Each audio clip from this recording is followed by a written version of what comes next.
Hey there, I'm Lucas Bond with the Missouri Department of Conservation, and today on Habitat Hints, we're going to be talking about the importance of woody cover in wetlands. So I'm actually going to be joined here by Jeremy Capps, and Jeremy's going to tell us about the importance of woody cover and so much more. Let's turn this around.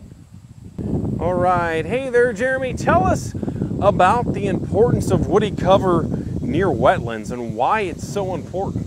Well, it's like a lot of other things in the wetlands. It's one of those things that the trees are very important. They provide a lot of habitat for a large host of things. I mean, from insects to birds to, mammals. There's a lot of stuff that they still need that woody cover even out in a wetlands. If you think of a marsh, you need some woody cover.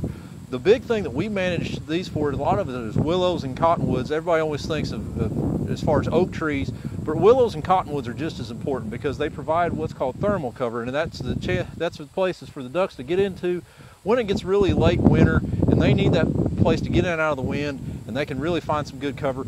That is one of the big keys of having woody habitat out in your wetlands as you're practicing your management. You still want to provide that a little bit, and it's also very important for late winter for the pair bonding of waterfowl. They need those places that they can get away from the rest of the flocks and really develop that bond that they're going to carry all the way back to the breeding grounds. They need that seclusion cover, and woody cover also provides a lot of food. Even though it's willow trees, the amount of the leaves and sticks that they're always dropping, when the water comes up, it breaks down, provides a lot of insects, provides that really good protein source early in the fall. And the good thing with willows and cottonwoods is they can stand to be a little bit wet even when they're growing and green. So you can put a little bit of that water in there. Provides good hunter cover on our conservation areas for those that like to waterfowl hunt. It gives them a place to hide. And also, if you want to come out and recreational bird watch, it gives you a place that you can kind of hide so you can watch the wading birds and see the other types of birds and really, use our resources to the maximum of our potential. Now, do you manage the woody cover? Do you come in here and trim it all, or how's that work? A lot of we've kind of got almost like a tolerance level. With willows, it's they reproduce very easily. A lot of times, if they can lose a limb, and if it's still green, if it falls in there and the soil is moist or there's water on it, it'll go ahead and start sprouting.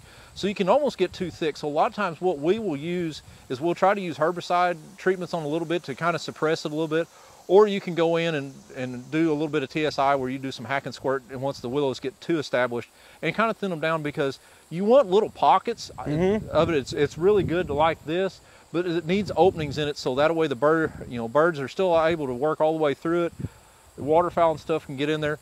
And when it's dry like this, it's very important that wetlands go dry every once in a while. And years like this, we're experiencing a drought, gives us a chance to go in. We can do a little bit more work on these trees, because a lot of times these trees are laying in some of the more wet areas where we can't always get into. So years like this allows us the chance to go in there and thin them out. Then the rest of the year, we can let those grow. They're very also important for amphibians and reptiles and a lot of even invertebrates. As the soil dries up, they'll actually burrow in underneath those trees, and those trees actually, with providing shade, keep those conditions where they're still favorable to keep a lot of other things besides birds or waterfowl, and it's important for them.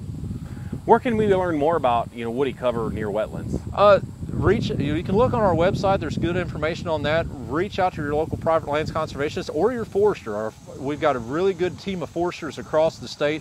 They'll be more than glad to work with you as far as establishing woody cover and or kind of helping you set the parameters on your specific piece of property to allow you to get the most out of your management. All right, I appreciate it. Thank you very much, Jeremy. I'm going to echo what he said.